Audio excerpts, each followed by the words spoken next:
Hey guys, welcome back to my channel. I'm your English companion Arshi.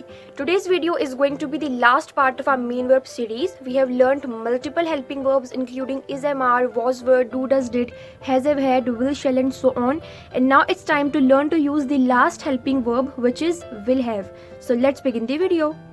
Last video में हमने will have been के usages सीखे थे जिसका यूज़ हम करते हैं फ्यूचर परफेक्ट कंटिन्यूअस टेंस में, और आज हम सीख रहे हैं विल हैव हेल्पिंग वर्ब को जिसका यूज़ हम करते हैं फ्यूचर परफेक्ट टेंस में। अब दोनों सिमिलर हैं, दोनों के नाम भी सिमिलर है, डिफरेंस सिर्फ कंटिन्यूअस का है। जहाँ पर हम विल हैव बीन का यूज़ करते हैं फ्यूचर परफेक्ट कंटिन्यूअस टेंस में, वहाँ पर हम विल हैव का यूज़ करेंगे फ्यूचर परफेक्ट टेंस में। कंटिन्यूअस इसलिए क्योंकि वहाँ पर उस टेंस में काम कंटिन्यू था। फॉर एग्जाम्पल, मान लो आप 11 बजे पढ़ाई करने बैठे और आपकी जो सिस्टर है वो मार्केट जा रही हैं और वो 2 बजे तक घर आएंगी, तो आप किस तरह से कहोगे कि जब आप घर 2 बजे तक आओगे तो मुझे पढ़ाई करते हुए 3 घंटे हो जाएंगे या मैं 3 घंटे से पढ़ाई कर रही होंगी।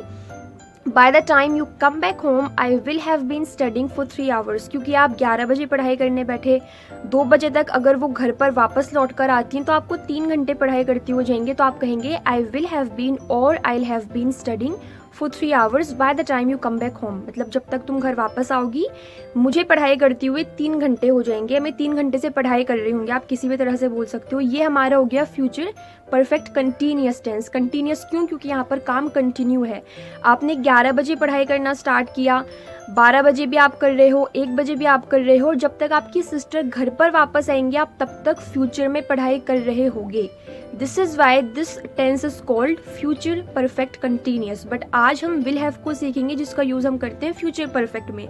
यहाँ पर हम उस एक्शन को बताते हैं जिसकी हमने फ्यूचर में किसी स्पेसिफिक टाइम पर कंप्लीट होने की प्लानिंग की हुई है। फॉर एग्जाम्पल, मैं कल तक अपना असाइनमेंट कंप्लीट कर चुकी होंगी या कल तक मैंने अपने असाइनमेंट को कंप्लीट कर लिया होगा। आई विल हैव फिनिश्ड और completed my assignment by tomorrow.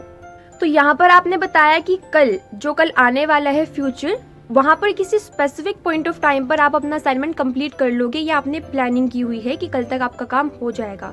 Let's take one more example. They are coming at 8 o'clock। वो 8 बजे आ रहे हैं। I will have finished cooking by then. तब तक मैं खाना बना चुकी होंगी। हो सकता है आपके घर पे गेस्ट्स आ रहे हों, आपके फ्रेंड्स आ रहे हों और आपको फटाफट से खाना बनाना है। तो हम किस तरह बोलते हैं? जब तक वो आएंगे हमारा काम हो जाएगा। तो they are coming at 8 PM और दे आर कमिंग एट 8 o'clock। वो 8 बजे आ रहे हैं। I will have finished cooking by then. तब तक मैंने खाना बना लिया होगा। My friend will have completed this book by 10th of September। यानी मेरी फ्रेंड ने 10 सितंबर तक इस बुक को पढ़ लिया होगा। You will have learned English tenses by Thursday। यानी थर्सडे तक तुमने इंग्लिश के सभी टेंसेस को सीख लिया होगा। They will have left their home next month। यानी अगले महीने तक उन्होंने अपना घर छोड़ दिया होगा। मतलब वो अपने पुराने घर को छोड़ के नए घर में जा चुके होंगे। So they will have left their home next month। I will have attended the lecture before she comes। यानी उसके आने से पहले मैंने लेक्चर अटेंड कर लिया होगा। तो इन सारे सेंटेंसेस में हम ये बता रहे हैं कि किसी भी फ्यूचर में किसी स्पेसिफिक पॉइंट ऑफ टाइम पर हमने सेक्शन को कंप्लीट कर लिया होगा। इन्हीं सेंटेंसेस को हम विल हैव हेल्पिंग वर्ब से बनाते हैं जिसे हम फ्यूचर परफेक्ट टेंस में यूज करते हैं। Let's take some more examples. By next year, my uncle will have bought a new house। यानी अगले साल तक मेरे अंकल ने नया घर खरीद लिया होगा या वो नया घर खरीद चुके होंगे। मतलब ये घर खरीदने का जो एक्शन है वो अगले साल तक उन्होंने कर दिया होगा। ऐसी वो प्लानिंग कर रहे हैं या हमें बताया कि वो उस चीज़ को करेंगे, तो इसलिए हम ऐसा बता रहे हैं। Sheena will have watered the plants. Sheena ने पौधों को पानी दे दिया होगा। रिमेंबर, इन सेंटेंसेस में दे दिया होगा, कर चुके होंगे से हम कोई पॉसिबिलिटी नहीं बता रहे कि आप कमरे में बैठे बैठे ये बता रहे हो या ऐसा सोच रहे हो कि उसने पौधों को पानी दे दिया होगा।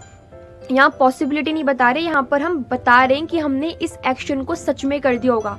हो सकता है क्योंकि फ्यूचर एक्शन है, फ्यूचर इज अनसर्टेन, हमें नहीं पता फ्यूचर में क्या होगा, तो हम इस चीज़ को प्रोक्रेस्टिनेट कर दें।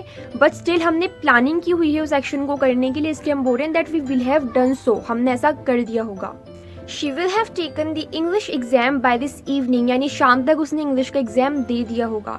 My mom will have washed the clothes। मेरी मम्मी ने कपड़े धो लिए होंगे। Arun will have eaten the lunch. Arun ने लंच कर लिया होगा।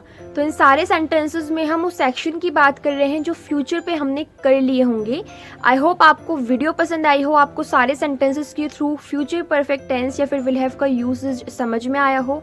If yes then do not forget to like the video.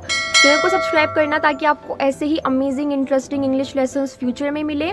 Yes, if you want me to make a separate video on modal helping verbs तो मुझे कमेंट सेक्शन में ज़रूर बताना, ताकि आपको मॉडल हेल्पिंग वर्ब्स का भी यूज़ करना आए। मिलते हैं नेक्स्ट वीडियो में, तब तक के लिए बाय बाय।